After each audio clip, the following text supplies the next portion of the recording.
much time have you had the chance to spend one-on-one with Michael Rafferty, and what's that been like? Many hours, and it's like spending time with any other client. A lot of it is of a sort of a technical nature, and a lot of it is heavily circumscribed by the fact that he was in custody.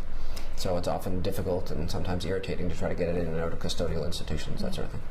This trial has been a very emotional one for so many people, certainly Tori's family, the mother of Michael Rafferty, members of the jury.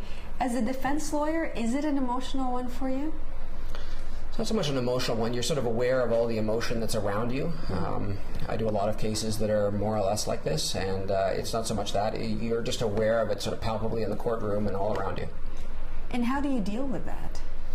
You deal with it the way you always do. I mean, to a certain extent, you have to say a little bit detached from the whole nature of this circumstance in order to properly be able to do your job. So you deal with it one day at a time, one piece of evidence at a time, in a sort of a technical fashion. You don't see things so much about their overall import. You see it rather in terms of, how does this affect the case? How does it, hurt our theory of the case? How does it work? What are its strengths? What are its weaknesses? It is your job. It was your job to defend Michael Rafferty, but members of the public don't see that. No, I mean, well, some members of the public do. It's, on one level, I've received lots of people who are very unhappy with me personally about having defended him. But on the other hand, I get a surprising number of people who email me or send me Twitter things saying that they think I'm doing a great job and doing very well. But yes, there are certainly a number of members of the community who have a very hard time with it. And you've actually received hate mail? Yes, a number of things. Can you tell me? I threw out a piece today. Can you tell me what the hate mail says? A lot of it is along the theme of how can you look at yourself. There seems to be a predominant theme about I hope your parents will be very proud of you, that sort of thing. They seem to like that one. You're a very bad person for having done this. You must know he's guilty. How could you do it? How can you live with yourself? There's some more sinister ones, I hope you die in torment, that sort of thing. And if you, I know that you, as you said, you just throw those away, but if you could answer those emails or that kind of reaction, how would you defend yourself? Well, I would say that, as I've said before, that, I think criminal defense lawyers get really caught up in this thing that, you're a bad person for doing that, which is a fundamental guarantee for all Canadian citizens. I mean, most people would say that everybody has the right to a fair defense before they're convicted.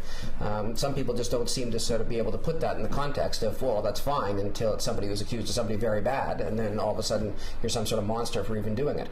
I mean, if I'm a monster for doing this, is the judge a monster for having presided over it? I mean, we're part of a whole system of liberty. If the state wants to come down, crack down on you, and send you to jail for the rest of your life, they should have to jump through some hoops, and I'm here to make sure that happens. Michael Rafferty was convicted on all 3 counts: first-degree murder, sexual assault, kidnapping. Do you consider that you've lost? Listen, Mr. Rafferty is certainly disappointed. We're part of an adversarial system where you've got to pull on both sides. I'm a fairly competitive individual on some levels. I suppose you could look at it that way. I choose to look at it in different ways. It's not really a level playing field. There was a lot of evidence against Mr. Rafferty. The role of the defense counsel is not necessarily to win per se. The role of the defense counsel is to do everything they can possibly do to show that there is a reasonable doubt in a given case. Personally, I don't really feel like I've lost. How do you feel that? How would you react? How would you characterize your reaction to the outcome? Relief that's all over to a certain extent. I mean, it's been a long, hard slog out of town, and I'm happy that it's there. I mean, it's very difficult not to become sort of invested in the whole thing about the adversarial system that I lost because the other side won. But to a certain extent, you've got to that becomes overcome relatively easily. You have 2 decades of experience dealing with this kind of cases, murder cases. But is there anything unique at all about this case? More high profile than anything you've handled, perhaps? Yeah, there are very few cases in Ontario that have been more high profile than this, so yes. There's been an extraordinary amount of sort of public attention about the whole thing. There's an extraordinarily strong degree of work that was put in by the Crowns and the police officers, so the entire scope of the other side of my adversarial system was very much in play, so yeah, that was certainly it. But is this the first time you've ever defended a case that involved the murder of a young person, a young girl in this case? Yes. I've defended, lots of other people charged with horrible crimes against relatively young people, but certainly there's a different quality to that this was a young person, this is a young girl. There is, although, I mean, to a certain extent, there's an interesting question about that. I mean, everybody's life is very sacred, and I mean, I worry sometimes that that's a little bit lost. the tragedy of Tori Stafford's death cannot be minimized. But many people are also, their lives and their deaths are tragic too. And it's easy to become seduced by the fact that only some people's deaths are very, very important. I mean, everybody's life and everybody's death is tragic, and the way that I worry a little bit that becomes too much. Not that we should pay less attention to the death of Tori Stafford, but that we should pay more attention to the deaths of others. You're a father yourself. When you're handling a case like this involving the murder of a young girl, how do you go home at night and how do you deal with that? It's funny, you try to stay very clinical during the course of the whole thing. You can't sort of let yourself be too swayed by the emotion of that, but I mean, we're all human too, sometimes it sort of gets you, you look at your own kid or kids and you sort of think to yourself, wow, something could happen to my kids too. I'm not immune to that. And that's how a lot of people watching this on TV or reading it in the newspaper. But you're so close. You're so close to this case. Yes, I mean, clearly it's some of these things can sort of, trip into your consciousness. The clear thing that you have to do is to try to stay focused and clinical. That's not to say that, any one of us who do these sort of cases are sort of supermen or anything, but that's what you have to try to do. Some days, if it makes it a little bit more difficult, but I mean, to a certain extent, some aspects of that would be true of the Crown's too.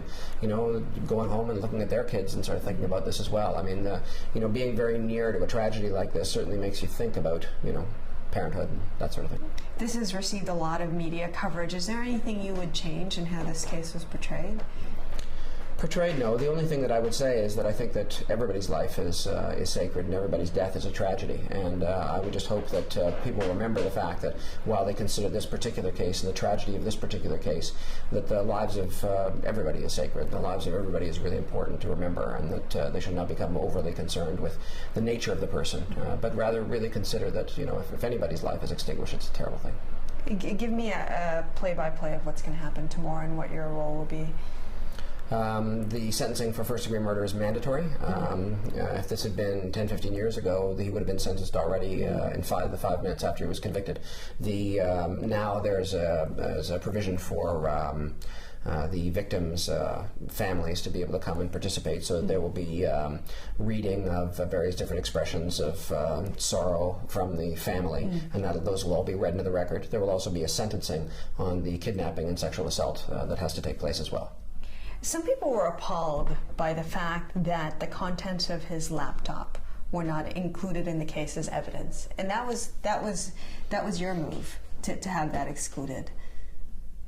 Yes, the Crown conceded that those things were illegally seized.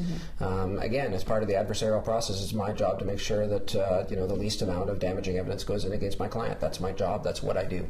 It's well to remember that the charter was drafted to make sure that all evidence has to be legally allowed in a given case.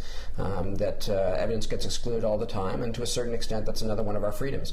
I mean, tomorrow, you got stopped in a traffic stop, a police officer might well now think twice about going into your BlackBerry and idly scrolling through and seeing, all your contacts or, who you know and who you like. And part of that is because of decisions like this. So that, it's easy to become caught up in the individual circumstances of a given case and not see the bigger legal principle. And I mean, I guess it's true when you're talking about a case, and we've had legal analysts on the show as well, that's saying that, listen, this is, for the person watching this from the outside, it's very emotional, but for the people dealing with the case, it's very much following the letter of the law and the spirit of the law. But as you said, you're getting hate mails of people asking, well, how could you do this? How could you exclude evidence that obviously said a lot about what kind of person Michael Rafferty was? And not particular to this case, but how do you even begin to choose a job like this? This is not the first murderer that you've defended. How do you choose a job like this? It's funny. I mean, like a lot of decisions about how you choose jobs, I mean, you choose it because it has very many things that are very useful to you. From my point of view, I always thought that I was always sort of a guy who always liked to root for the underdog, but I'm also a person who sort of worries a lot about sort of, bullying, or to a certain extent, the whole mechanism of state coming and grabbing somebody and saying, you're guilty, and what are we going to do about that? And I always sort of wanted to make sure that if that was going to happen, then it should happen properly. It's a sort of a characterological thing, I suppose. Can we expect Michael Rafferty to speak tomorrow? I don't know. That will be, again, like many things that have happened in this case, his decision, and I just don't know. Let's talk a little bit about your interaction with Rodney Stafford. How has he showed any animosity towards you? What's that relationship been like? I have to say, I have to give credit to the entire Stafford family. I mean, they have all the time when we talk about, how do members of the public deal with the fact that you're defending Michael Rafferty. The people who were very much involved in this, the people, the family of Tori Stafford who came to court all the time, were unanimously extremely pleasant with me, as I was with them. I mean, we interacted and understood each other's roles, and we were very friendly with each other. So it's very much a credit to them. I expect professionalism from other lawyers. I don't expect it from the family, but it's very nice when it comes. And I guess in your role, what's so fascinating about your role is that you cannot you cannot make the judgment that your client is either more guilty or more innocent. You have to create a case that is as strong as it possibly can be. Yeah. Our whole system of justice is an adversarial system of justice, right? Which means that, I'm the champion for the accused. I've got to go out there and pull as hard as I can on the rope from my side, because sure as heck the Crown's going to be pulling as hard as they can on the other side. If I start letting up, the whole system goes out of whack. The whole nature of the adversarial system is that I have to, do my very best to push in a given direction, and that's what I do. But everybody in that courtroom is human. There is no point. What prevents you from thinking, you know what, wait a minute, this guy does not seem like he's innocent? You can never have that thought. Listen, I can't have that thought. I have had that thought in some cases in my career, but you have to stay as clinically detached as possible. The other analogy that I can give you is what happens if you were a surgeon and somebody came in, bleeding from 100 wounds, and you thought, boy, this is a very bad man, maybe I should stop being such a good surgeon. Maybe I should, not suture him properly or something. But you tell yourself, no, think about it one thing at a time. There's this wound, I'll heal this wound. And there's this wound, and I'll heal this wound, The question of his judgment is for another person. This is my job. This is what I have to do. You don't happen to have any of the hate mail that we can read, do you? No, I by and large threw it all out. Yeah. How much did you get? How much hate mail did you get throughout this trial? It depends. From the highly disparaging to the somewhat alarming, 30, 50, 80, I don't know, lots. And each time you would just throw it out. Yeah, a lot of it's because I've got a website, so a lot of it comes in through there. I got some letters sent here. I got some various different things posted on various different business sites and what have you. So yeah, it's a lot like that. So from now on, you will be known as the defense lawyer for this case. You're the man who defended Michael Rafferty. Is that a mark for your profession? It's not a bad thing. It's not something I'm ashamed of. I'm happy to have been part of this whole experience. It's certainly been a very interesting experience, but it doesn't distress me otherwise. We'll see. This is just me personally fascinated now, but I keep thinking that you have to constantly turn on and off.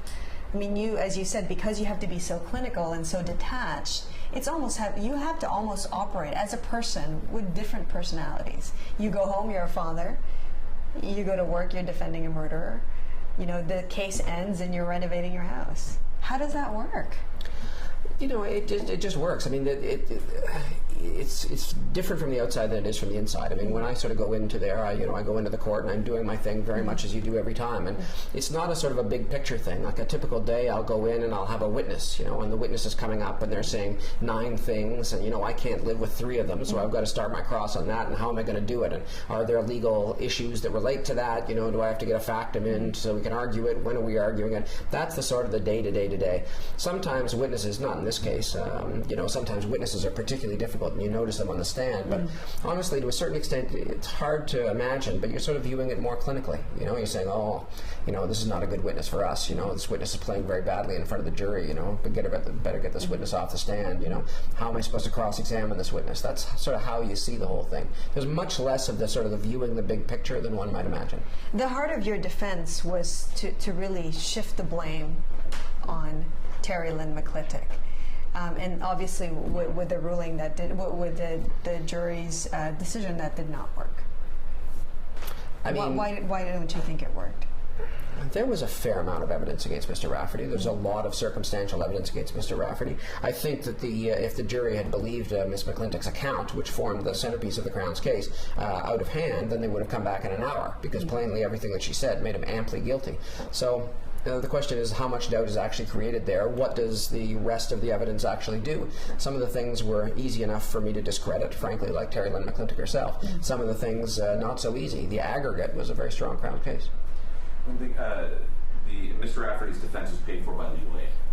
Can you talk a little bit about what that affords him, and I mean, why you take on cases like that? I imagine you could be making a lot more money taking on clients that are actually paying in the going rate.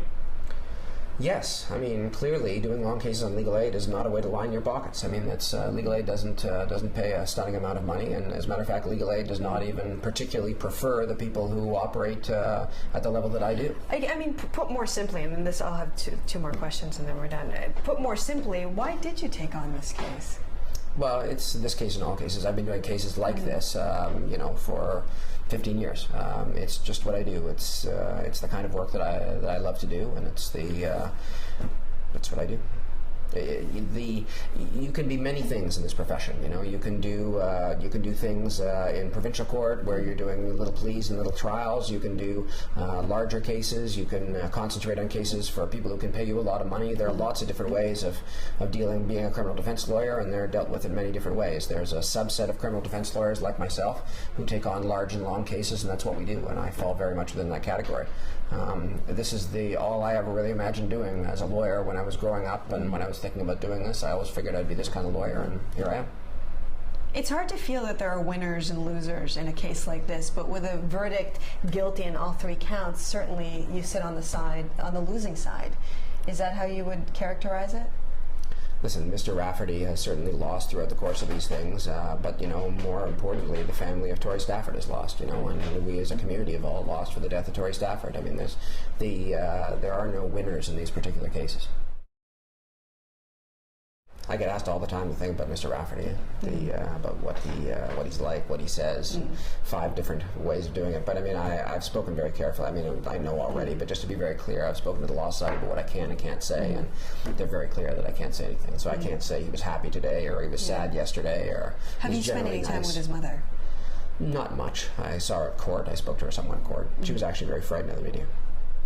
She got a little bit sort of boxed into a corner by a bunch of very enthusiastic cameramen and everything. So have there been many people who have reached out to him, friends or other family members? Has he had a support system other than his legal team?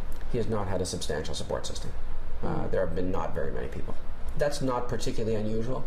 Eric Clapton said, nobody loves you when you're down and out, and that's very much the case. I mean, when you get charged with a very significant crime, I mean, it's surprising how many fewer people want to, talk to you or answer your phone calls or be associated with you. Here's the thing. I mean, doing this job, you've been doing it for 2 decades now. What do you know more about human nature than the average person? Well, it's funny. There is a sort of a very substantial rush to judgment when you're actually convicted of, when you're actually charged with a criminal offense. I mean, very substantial. It's funny, there's sort of an expression. There's no presumption of innocence in the general public, and that's very much so. You'd be surprised. I suppose to a certain extent it reflects the Canadian faith in the judicial system or the police system, that if they've charged somebody, you must be so. But that's absolutely the case. Enormous numbers of people assume you're guilty. That we have an institutional presumption of innocence, but there's no presumption of innocence in the people at large. Do you expect your kids will ask you about this case? They may at some point. We'll have to have that conversation at some point. Your kids saw you in the paper today. Yeah. And what did they say? I said, "Oh, you're popular." And do they know why? No. No. No. They know that I'm a lawyer. Yeah. How you're defending the spirit of the law, and you're defending the system. You're not really looking at a case the way we would look at a case, which is, does he seem guilty? Does he seem innocent? And there's no feeling in the law, right? And it should be that way.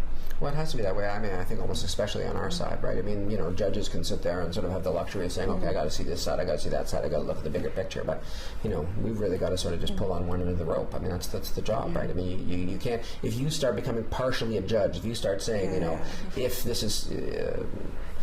if I sort of believe that he's guilty, maybe I'll do a less good job. I mean, it's just, it just all falls apart. That's just not. That's just not my job. That's what I'm saying. I mean, so you must have had to switch personalities on a constant, on a constant basis. Because how could you operate by letting the side of you that's a father seep into your work? Or the side of, and in this particular case, it's much more crucial that you don't do that. Most people do jobs where they're like, okay, I am a reporter, not a sister, not a father in this case. But Totally. I mean, we could do the same thing. If you were called upon to go off and interview Adolf Hitler or something like that, right? I mean, you'd say to yourself, "Oh my God, how could you interview Adolf Hitler?" But I'm not defending. I mean, that's the thing. Is like in your case. No, I suppose yeah. I'm not. I would not be defending him. I would just be asking questions of him. Sure. So you don't have to. You have to. Do you have to believe that your client is innocent? In order to be able to do my job? Yes. No, I mean, you got to remember that generally, criminal lawyers, and I'm certainly no exception to that, generally our clients who want to go to trial say they're not guilty. That is the overwhelming amount of cases. The common misconception among the general public is that, there are these criminals out there who say, I'm guilty as hell, but get me off. That has happened to me, but it's quite a rare phenomenon. Yeah. Far more pervasive is the phenomenon where people come to me and say, I'm guilty, I'm not guilty, but I want to plead guilty just to get it all over with. You see that all the time in the provincial courts. You don't see it so much at my end because the penalties are so severe. Yeah. But, I get all sorts of people who say, I'm accused of hitting my wife, I didn't do it, but I'll plead guilty because I'll get out today, or that sort of thing. Tons and tons of that. Remarkably little of this. By the time people get to me, the overwhelming number say they're not guilty. Is it more difficult when you have someone who says, I'm guilty, but please fight hard to get me off? Is it more difficult to do your job then? Depends on the case. I mean, if I was really to be confronted by certain things, I mean, it would make it more difficult. I mean, a lot of the other ones are, cases that I can sort of live with the fact of that. So all you have to do, I guess, is look at the evidence and say, okay, based on this is how I'm going to form my case. Yeah, I mean, you look at a case like this, and you say, okay, what kind of case is it? Is it an identity case? Is it a statement case? Is it, a finger pointing case? Is this, this is a finger pointing case, really, in a nutshell. It's a finger pointing case with circumstantial elements, right? There's one bad person who forms the centerpiece of the Crown's case, and then there's circumstantial evidence around it. That's a well-established kind of case. So you read it over for a day or so, and you figure, okay, it's that kind of case, right? So that you saw the statement of Mr. Rafferty on the news, right? It wasn't a statement case, right? It's not like they're tendering a confession. So I got to say to myself, okay, the centerpiece of this is the confession. In some cases, that's how it is, right? If I don't get the confession out and he's there for 2 hours confessing to it, I lose, right? So it's a statement case. That's not the nature of this case, right? This case was a sort of a bad witness with circumstantial evidence things. So you look at that and you say to yourself, okay, what am I going to do with this? What's the circumstantial evidence? What does it mean? What can I live with? What can I not live with? And, how do I knock down this bad person who's saying these things against my client? And so you look at it that way. So, you start looking at, okay, part one, how do I look at McClintock? What are her weaknesses? How can I show her up for what she is? And then the other things is that there's certain pieces of circumstantial evidence. What hurts me? What doesn't hurt me? What can I live with? What can I not live with? Certain pieces of circumstantial evidence I got to go hard on because I can't live with them. Because if they're there, they point only to one thing. Other things, I can say, well, this means many things. It could mean this, but it could mean any number of other things. So that's really how you approach it. And the trial process becomes an extension of that. The bad person witness comes up and you've got your, okay, knocking down the bad person hat on. Or, the circumstantial pieces of evidence come up and some of them you brush off, some of them you don't say anything, some of them you ask one or two questions just to move them in a given path. Some of them, you have to work harder at. I mean, I guess this is something that you wouldn't admit as a lawyer, but there isn't a point that you just break down when you get home because of all of this, everything you hear in the court. It's just so horrendous, the details of the case. And like I said, I mean, you're the defense lawyer, you have a job to do, but you're also human, you're a dad, and you go home and normal life resumes for you. There's no point when there's a breakdown or any kind of Listen, some days my job isn't easy. Some days you can sit there and you can tell yourself, you're a lawyer, you're tough, and you deal with things clinically and everything. But you're a human being too, and sometimes it comes through, and sometimes it's not easy. But that's why you have people who love you.